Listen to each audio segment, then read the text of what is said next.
نماز جنازہ کا طریقہ بہت ہی آسان ہے۔ بعض اوقات نہ سیکھنے کی وجہ سے یا نہ سمجھنے کی وجہ سے لوگ کنفیوز رہتے ہیں اور جنازے کے دوران بھی بسا اوقات ساتھ والے کو دیکھتے رہتے ہیں کہ اس نے ہاتھ اٹھائے نہیں اٹھائے، تکبیرات کہیں نہیں کی، اور یہی معاملہ عید کی نماز میں بھی ہوتا ہے۔ بہرحال جنازے کا طریقہ میں عرض کرتا ہوں۔ جنازے میں دو چیزیں بیسک ہیں، یعنی جسے فرض کہا جاتا ہے، جنازے کے رکن۔ پہلی چیز قیام، کھڑا ہونا، اور دوسری چیز 4 مرتبہ تکبیر، اللہ اکبر اللہ اکبر اللہ اکبر اللہ اکبر۔ یہ 2 چیزیں فرض ہیں، اور 3 چیزیں سنت مؤکدہ ہے۔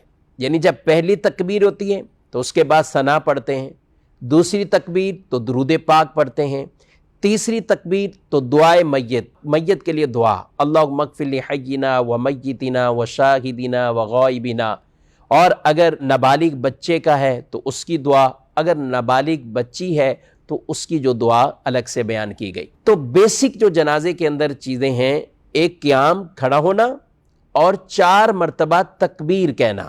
لوگ سمجھ رہے شاید امام ہی تکبیر کہتا ہے اور مقتدی ثنا پڑھتے ہیں، درود پڑھتے ہیں، دعا پڑھتے ہیں، تکبیر نہیں کہتے۔ تو اگر مقتدی تکبیر نہیں کہے گا تو اس کی نماز نہیں ہوگی، کیونکہ نماز جنازہ کے فرائض ہی یہ 2 چیزیں، قیام اور تکبیرات۔ تو لہذا جب بھی آپ نماز جنازہ ادا کریں تو جیسے امام اللہ اکبر کہتے ہیں تو آپ بھی پیچھے اللہ اکبر کہیں۔ اب اس کی نیت ہم سماعت کرتے ہیں۔ نیت نماز جنازہ کی 4 تکبیر، نماز جنازہ فرض کفایہ پڑھنے واسطے اللہ تبارک و تعالی کے منہ خانہ کعبہ شریف کی طرف، پیچھے سے امام کے اللہ اکبر کہتے ہوئے اپنے ہاتھوں کو باندھ لیں گے، لیکن بیچ میں کسی بھی تکبیر میں ہاتھ نہیں اٹھائیں گے، تکبیریں کہیں گے۔ جب ثنا پڑھیں اور ثنا کے اندر وَتَعَالَى جَدُّكَ، اس کے بعد وَجَلَّ ثَنَاؤُكَ وَلَا إِلَٰهَ غَيْرُكَ، یہ ساتھ اگر اضافہ کر لیتے ہیں تو یہ بھی بہتر ہے، اور اگر صرف نماز والی ثنا پڑھی تو بھی سنت ادا ہو جائے گی۔ اب دوسری تکبیر ہوگی لیکن ہاتھ نہیں اٹھائیں گے، اللہ اکبر۔ اب دوسری تکبیر ہو گئی، اب درود پاک، درود ابراہیمی پڑھیے۔ پھر تیسری تکبیر ہوگی، اللہ اکبر۔ اب آپ نے دعائے میت، اللہم اغفر لحینا و میتنا، یہ والی دعا اگر کسی بڑے بالغ مرد یا عورت کی نماز جنازہ ہے، اگر نابالغ بچہ ہے تو پھر نابالغ کی دعا، اور بچی ہے تو نابالغ بچی والی دعا۔ اب جب یہ پڑھ لیں گے تو پھر چوتھی تکبیر ہوگی، اللہ اکبر، اور اس کے بعد دونوں ہاتھوں کو کھول کر چھوڑ دیں گے اور دائیں طرف اور بائیں طرف سلام پھیر دیں گے۔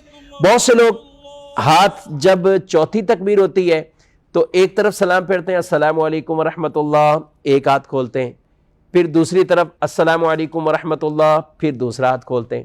یہ نہیں، جب آپ نے چوتھی تکبیر کہہ دی تو اب ایسے ہی نا، اللہ اکبر، چوتھی تکبیر ہوئی، دونوں ہاتھ کھول دیں، السلام علیکم ورحمۃ اللہ، السلام علیکم ورحمۃ اللہ۔ اگر آپ نے اچھے انداز سے یہ طریقہ سیکھ لیا، سمجھ لیا، تو میں نہیں سمجھتا کہ پھر آپ کبھی نماز جنازہ میں کبھی آپ کنفیوز ہوں اور آپ کو پریشانی لاحق ہو۔ یہاں یہ بات بھی عرض کرتا چلوں، اگر کسی بھائی کو دعائے میت یاد نہ ہو، دعائے جنازہ یاد نہ ہو، یاد کرنی چاہیے، کوشش کریں جو دعا جس وقت پڑھنی ہے وہی پڑھیں۔